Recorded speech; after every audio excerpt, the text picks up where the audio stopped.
Robe ceremony at Wat Lao Salt Lake Bodoram.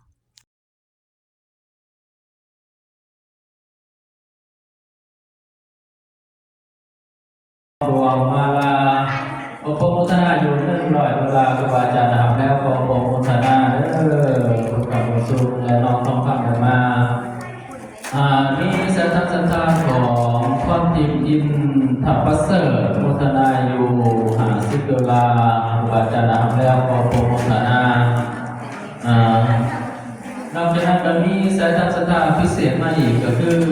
เศร้าตากซาที่เป็นหรือว่าวอลงานว่า FC ของเนื้อไทยในโลกนี้ที่เป็นติดตามของพี่เป็นเดินเนอร์มาเนี่ยก็มีสถานภาษาของต่างประเทศที่มีอยู่ประมาณ30 สถานในโลกนี้โดยได้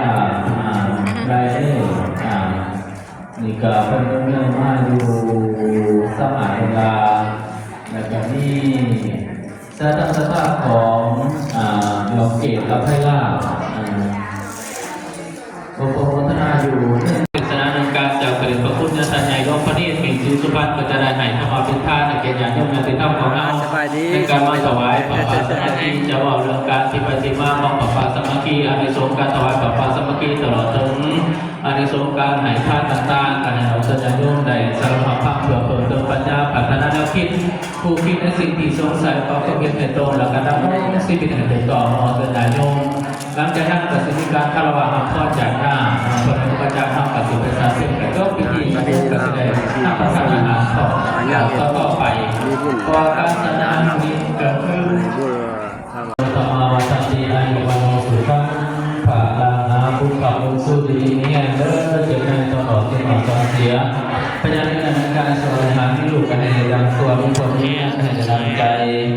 อายุวันโอสุขังพลังมันยืนทุกฐานทุกคนเด้ออย่าเกินอธิธรรมแล้วก็มีสันตังสตาของเป็นตู้จันมานีวงพามานีโอปโมทนา108 ดอลลาร์ครูอาจารย์นำแล้วก็โอปโมทนาบุญขับบุญสู้อยู่ดีเด้อแล้วก็มีสันตังสตาของสันตังสตาของเมืองบาชิวชินอยากเป็นโอปโมทนาสมัครเวลาอาจารย์นำแล้วโอปโมทนาเราฝันเด้อภาวะอภิวาทนาสิริสาจังโมตปัจจายโนจังกะโลธรรมวัฏฏีอายุวันโนสุขังภาลานาอุปปุสุดีเนียมาโมมาโมเด้อ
ทำบุญ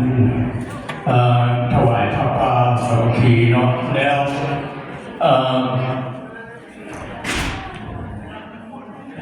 เงินตักบาททั้งหมดนั้นได้982เนาะรายการมีผู้ต่อยอดก็เลยได้$1,000มาถวายพระแม่ครูบาอาจารย์เป็นเงินใส่ใจ